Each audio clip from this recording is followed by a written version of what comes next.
Сайн байцгаана уу? Өнөөдрийн бичлэгийг хүрэхэд бэлэн боллоо. Энэ удаагийн хэрэг бол Индонез улсыг зочроосон 2025 оны 1 сарын сүүлчээр болсон нэгэн аимшигт хэрэг юм. Зүүн Ява мужийн нэгэн эргэн хогийн цэг дээрээс улаан чиндам олсон нь уг хэрэг илчлэгдэх эхлэл болжээ. Чиндааны дотор юу байсныг харсан хүмүүсийн ихэнх нь газар дээрээ бөөлдсөн гин. Онгоолгоод харсан чинь эмэгтэй хүний цогцос байж.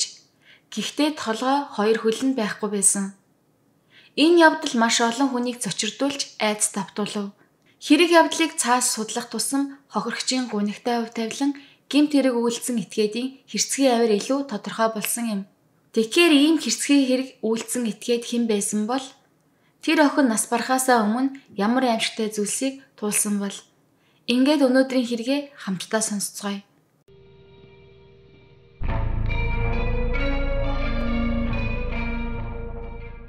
2025 оны 1 сарын 23-ны өглөө зүүн Явагийн нэгэн тосгоны орсон суугч хогийн цэг рүү хогоо аяхаар явжээ.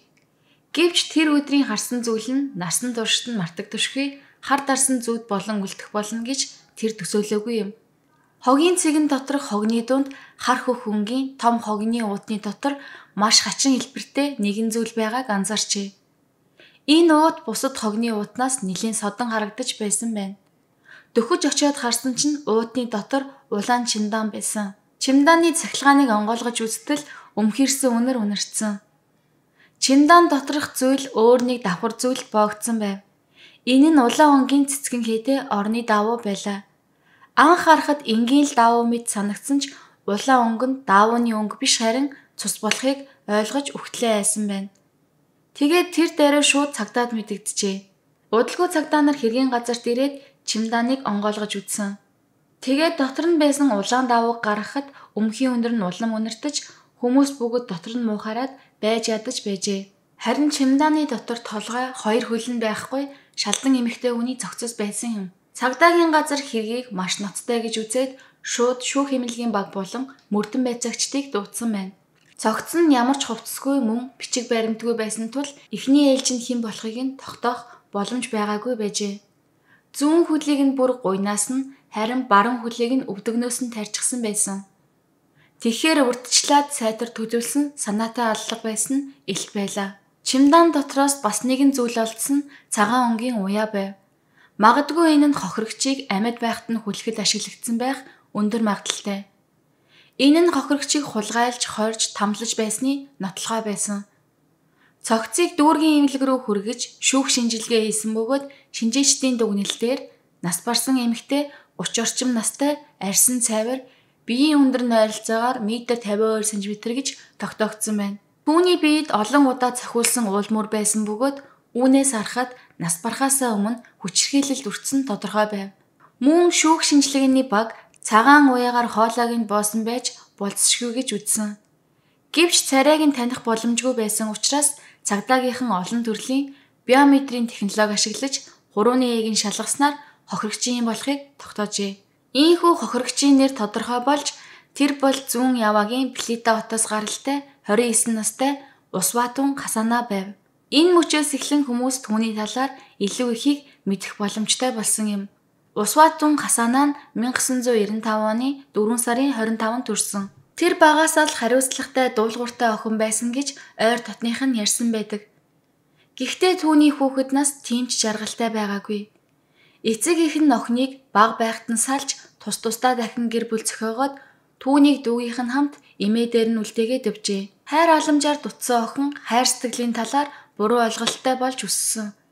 Хувийн амьдрал нь тогтворгүй байсан ба 3 удаа гэрлэж бүгд бүтлгүүджээ. Тэр 3 хүүхдээ ганцаараа өсгөх шаардлагатай болсон.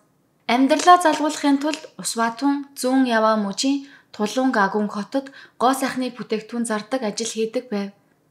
Тэнд ажиллаж байхдаа тэр нэгэн эрэгтэйтэй танилцсан түүний амьдралын хамгийн том алдаа байлаа. Тэр хүн нь Ромо Тэрэ Хатонто гэх бөгөөд Анто хэмээн дууддаг байжээ. Тэдний харилцаа тун хурдан байсан. Гэхдээ Усватун өмнө нь олон удаа гэрлэлтэнд бүтлгүүдсэн байсан тул энэ удаад өөр гэж бодсон бололтой. Гэвч нэг ноцтой зүйл байлаа.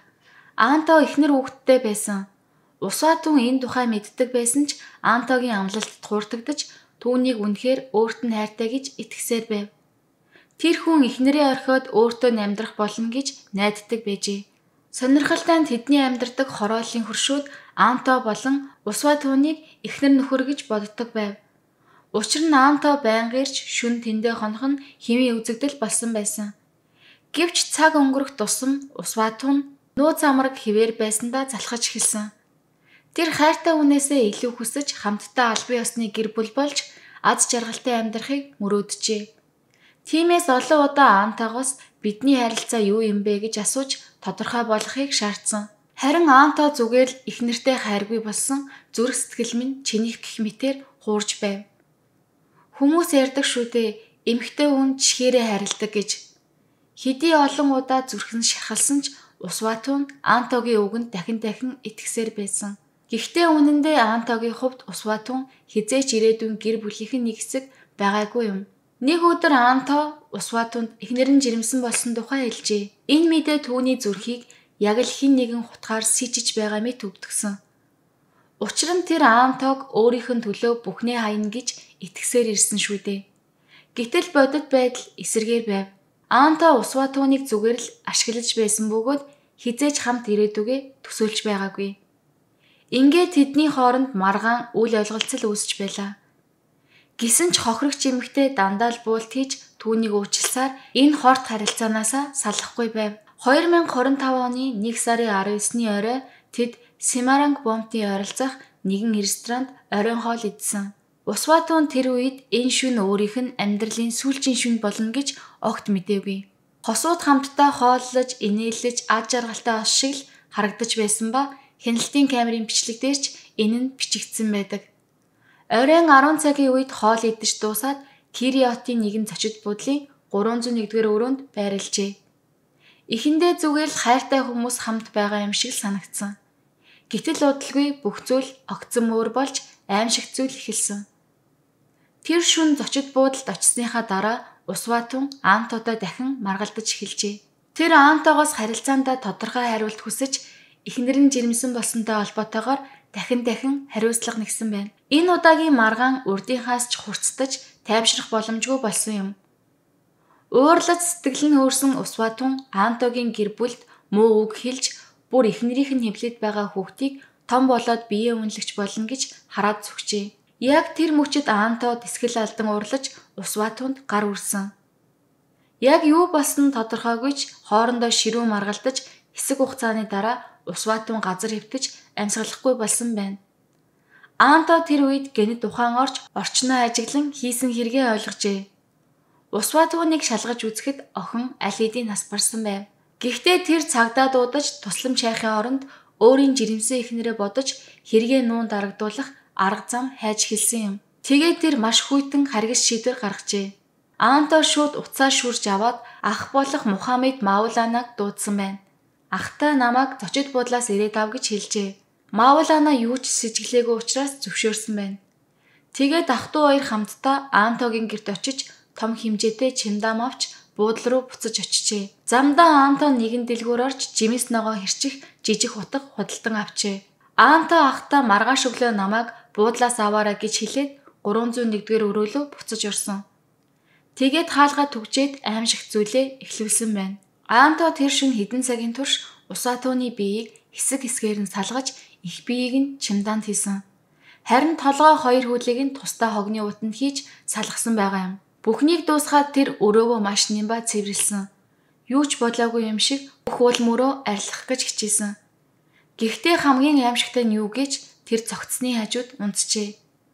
Маргааш өглөө ах Маулана амлсныхаа дагуу буудалд ирж Аантог авчээ. Гэвч Аанто шууд цогцыг хаяагүй эхлээд Усва тууны машиныг зарах шийдвэр гаргасан байна. Ах トゥ хоёр хамтдаа нэг нь хар зах дээр очиж машиныг 85 сая төгрөг орчим үнээр заржээ. 1 сарын 21-ний өглөө Аанто Усва тууны биеийн эсхийг устгахаар шийдэж хамгийн ихэнд их биеийн байсан чимдааныг нааж боогоод түрээсийн машин татсан. Тэгээд шөнө 10 цагийн үед Дадафан тосгонд очиж хогийн цэг рүү улаан чимдаамаа хайжээ. Үүний дараа нэгэн ойроо орж хохирогчийн хоёр хөлийг хайсан байна.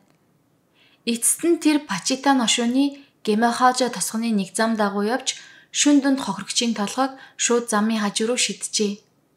Тэр ингэж тусад нь хэсэглэн хайснараа мөрдөн байцаагчдыг төөрүүлж цаг хожиж зүхтгаар тоцолсон байна. Гэсэн ч Анто мэрэгжлийн мөрдөгчдийн ур чадварыг гүйцэж чадаагүй. Технологийн тусламжтайгаар цагдаа нар баримтуудыг нэгтгэн дүгнэж усваа түүний хэн болохыг тодорхойлж гэр бүлд нь мэдэгдсэн байна. Эцэг эх нь хэдийгээр хамт амьдардгүй байсан ч охинтойгоо байнга холбоо барьдаг байжээ. Гэвч олон хоног сураггүй болсон охиноо завгүй яваа байх хэмээн бодсоор байсан. Олон асуудал дунд амьдарч байсан ч усваатун ихээр хайрладаг охин хിവэрэ байжээ. Тэр ээж аав дээрээ байнга очдог, хизээч эцэг эхийн салалтыг буруутгаж байгаагүй гэдэг. Гэвч усваатун хизээч эцэг эхтэй Антотой холбоотой асуудал эсвэл амьдралынхаа зовлон шаналл, худал найдваруудын талаар ярьж байгаагүй нь харамсалтай. Тийм болохоор эцэг эх нь түүний амьдрал гайгүй байгаа гэж л бодсоор байжээ. Хохирогчийн цогцос олдсноос 3 хоногийн дараа цагдаа нар Антог зүүн Явагийн Мадиун хотоос баривчилсан. Хачирхалтаа нь Анто огтхонч цухтах гэж оролдоогүй. Тэр зүгээр л цагдаагийн өмнө зогсоод гараа өргөөд бууж өгсөн байна. Цагдаагийнхан цаг алдалгүй түүнийг цагдаагийн хэлтс рүү авч явж мэдүүлэг авч хэлжээ. Байцаалтын явцад Анто хийсэн бүх хэрэгээ маш хурдан хүлээн зөвшөөрсөн байна. Түүнийг албан ёсоор баривчлан хорж хэрэг үүсгэсэн. Хэргийн талаар олон нийтэд мэдээлсэний дараа хүмүүс үнэхээр итгэж чадахгүй байв. Хайртай хүнээ ална гэж юу? Яаж ийм зэрлэг зүйл хийж чаддаг байна гэдэл бүгд шоконд орсон. Энэ эргийг илүү сайн ойлгохын тулд Индонезийн их сургуулийн гэмт хэргийн сэтгэл судлаач Йоко Хендиято тусгайлан судалгаа хийсэн байна.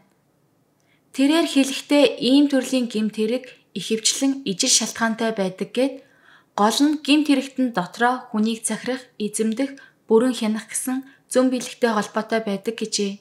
Зарим тохиолдолд гэмт хэрэгтэн хохирогчтой бэлгийн хайцаанд орсон эсвэл тэр хүнийг яг л өмчшгээ мэдэрдэг учраас бүхэлд нь захирах мэдрэмжээсээ сэтгэл ханамж авч байдаг юм байна. Тийм болохоор хохирогчийг алах нь өөрт нь ямар нэг байдлаар сэтгэл зүйн тайвшрал өгдөг. Антогийн хувьд яг энэ онолд нийцдэг. Тэр усваа түүнийг яг л өөрийн юм шиг өөрөөс нь хаашаач явж болохгүй гэсэн бодолтой байсан. Тэдний харилцаа ер нь цэвэр худал амлалт, өөрт нь хит автсан дон гэх юм уу, тийм зүйлдер тулгуурласан байжээ. Гэтэл усваатун үүнийг ойлгоод харилцаагаа таслахыг оролдсон мөчид Анто уурлаж сэтгэлээ барьж чадхаа болж амийг нь хөнөөсөн. Хоригдож байх хугацаанд Анто цагдаад өөрийн гэмт хэргийн бүхий л нарийн ширийн зүйлийг ярьж өгсөн бөгөөд усваатууны биеийн эсгүүдийг хаана исэн талаарх мэдээллийг ч өгчээ. Орон нутгийн цагдаагийн газар түүний заасан газруудыг шалгахын тулд маш их ажиллах хүчтэй ажилласан байна. Хамгийн аимшигтай цагдаа нар үнэхээр толгойг нь Славэ тосгоны нэгэн жижиг гүүрний доороос олсон. Мөн хэдхэн цагийн дараа Сампунг дүүргийн ойролцоогоос 2 хөлийг нь чуулжээ. Ингээд олон өдрийн хүчин чармаалтын дараа усваатууны цогцын бүх эсгүүдийг бүрэн олж чадсан юм. Гэвч үүгээр хэргийг бүхэлд нь ойлгох боломж бүрдээгүй байлаа. Учир нь мөрдөгчийн хувьд нэг зүйлийг ойлгох боломжгүй байв. Анто яаж ийм нарийн төвхтэй хэргийн бүх үйл ажиллагааг жирийн нэг жимс хэрчдэг жижиг хутгаар хийж чадваа. Мөрдөн байцаагчид Антогоос хэрэг үйлдэхэд ашигласан гэж мэдүүлсэн жимс хэрчигч жижиг хутгыг нотлох баримт болгон хураан авч шинжилгээнд өгсөн байв. Гэтэл тэр хутган дээр ямар ч цус уулмуур байгаагүй. Ирэн цэвэрхэн шинээрээ шахуу байв. Ерөөсөө хэрэглэж байгаагүй мэт. Энэ нь мөрдөгчдийн эргэлзээг улам бүр төрүүлсэн юм. Цагдаагийн байгууллага энэ талаар ямар ч нэмэлт мэдээлэл олон нийтэд зарлаагүй бөгөөд энэ нь хүмүүсийн дунд эргэлзээ харлага улам төрүүлж эхэлжээ. Хүн ийм хэрцгий зүйл хийчгээд цогцсны хажууд унтна гэдэг бол үнэхээр сэтгцийн хувьд асуудалтай байж болзошгүйг харуулна. Тиймээс Антог 6 цаг үргэлжилсэн сэтгцийн байдал тодорхойлох бүрэн шинжилгээнд оруулсан юм. Гэсэн ч тэр шинжилгээний үр дүнг албан ёсоор нийтэд мэдээлээгүй бөгөөд зөвхөн шүүх рүү илгээж шүүгчдэд нотлох баримт болгон ашиглагдах ёстой гэсэн байна. Хүмүүс одоогоор Анто ял авах эсхийг мэдэхгүй байгаа. Учир нь хэрвээ түүнийг сэтгцийн өвчтөй гэж тогтоовол тэр шоронд биш харин сэтгцийн эмнэлэгт хоригдох магадaltaй юм. Харин Анто өөрийн гин бурууг бүрэн хүлээсэн ч бүрдэн шалгалт бүрэн дуусаагүй байлаа. Учир нь энэхүү хэргийн нэгэн чухал холбоотой хүн байсаар байна. Тэр бол Антогийн төрсөн ах Мухаммед Маулана. Ямар ч өнцгөөс нь харсан Маулана энэ хэрэгт оролцсон. Хамт зочид буудалд очиж чемодан авчирч өгсөн мөн Аантотой хамт явж цогцыг тээвэрлэхэд тусалсан нотлогдсон. Гэхдээ тэр яг юу мэдэж байсан бэ? Зөвхөн Чиндам тээвэрлснээ мэдэж байсан уу? Эсвэл дүүгийнхээ хийсэн аимшигт хэргийг мэдэж байсан уу? Энэ нь одоогоор тодорхой бус байна. Усватун Хасана бол нэг талаар буруу сонголт хийсэн ч нөгөө талаар үнэхээр өрөвдмөр харамснамаар хувь тавилантай бүсгүй байсан юм. Анхнаасаа л тэр өөр хүний гэр бүлийн аз жаргал руу орж 3 дахь этгээд болох шийдвэр гаргаснараа алдаа хийсэн.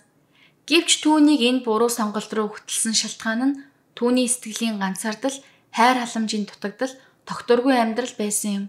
Эцэг ихэнд багдан салсан, хангалттай хайр авч чадаагүй тэр охин хизээ нэгэн цагт бат бөх түшигтэй, хайртай хүнтэй болно гэсэн гинэн итгэлдээ итгэсээр эцэстээ амьдралаа алджээ. Усватун Хасанагийн гашуун хувь тавилан, түүний үйлдэл, Аантогийн хэрцгий авирын тухай та ямар бодолтой байна вэ? Сэтгэлдээ комент хэсэгт үлдээгээрэй. Өнөөдрийн хэрэгээ энд хүрээд дуусгаж байна. Дараагийн бичлэгээр уулзцгаая.